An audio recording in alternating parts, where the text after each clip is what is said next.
So let me tell you a story, a very personal story, right, with regards to this title up here. When I was 8 years old, I stopped going to school. I stopped going to school because I couldn't see to attend school. So I couldn't see well, like I couldn't see blackboards. I could not see my textbooks. And as a result, I was failing a lot. So my mother thought it would be a good idea to not have me go to school any longer. Now, this is not because my parents didn't have the money to send me to school. It's just that the resources weren't available for me to excel, being a person that is visually impaired, right?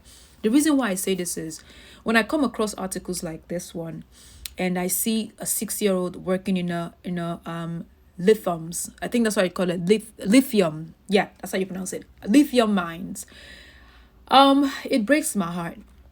It breaks my heart because sometimes, and as I went to Nigeria, I did notice this myself, where kids are in labor. They do these type of jobs that pays them $1 or less than $1 a day, and this is just the money they gather to feed their family. And so even though child labor is indeed against the law in Nigeria, and also free education is there to keep children in school, right? Most children, or some kids rather, because these laws are not enforced, because nobody followed through with them, some of these children drop out of school to start working in places like lithium mines, right?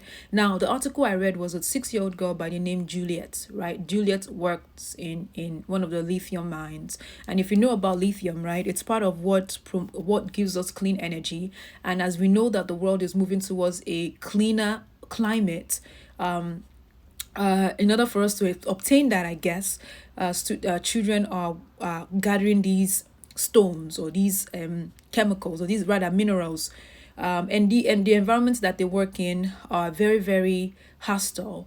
They're very dangerous. They're very dusty. Kids can even go as far as losing their lives. So activists are really standing up and speaking up against this. This is primarily in Nigeria, but I know there are places like Congo, there are probably places like Ghana where we have children working in mines, right? But activists are speaking up against this because they want the government to do more for the children. Now, the government of Nigeria is saying that actively working on it, but obviously it's not working. They're not working as fast as the activists would like them to. So for me, I always believe that when a child is not going to school, they are exposed to many things. Now, lithium mines may be one of the places you find a child working, laboring themselves, but there are other things that could absolutely happen to a child that is not in school. I think that education in many ways not only not necessarily grants you a better future, as we know, but rather it protects the child from being harmed by anything else, within the community that the child is in. I'll talk more about this. It's a bit very sensitive for me and extremely very personal as well. But I hope to do a deeper dive into this particular story and one day bring to you a really serious documentary of the danger children are putting themselves, children as young as 6, maybe 4, putting themselves to take care of their family, a responsibility that is not for them to carry at that young age, right? But I'm curious to know your thoughts. Please share with me your thoughts, and if any experiences that you may have. It is a heavy one for me. I do want to thank you for listening to me again. My name is Moitinia, and I'm a visual storyteller who happens to be visually impaired. I take articles like these ones and I break them down so you and I can learn from it, and you and I can at least know what's happening around us and around the world.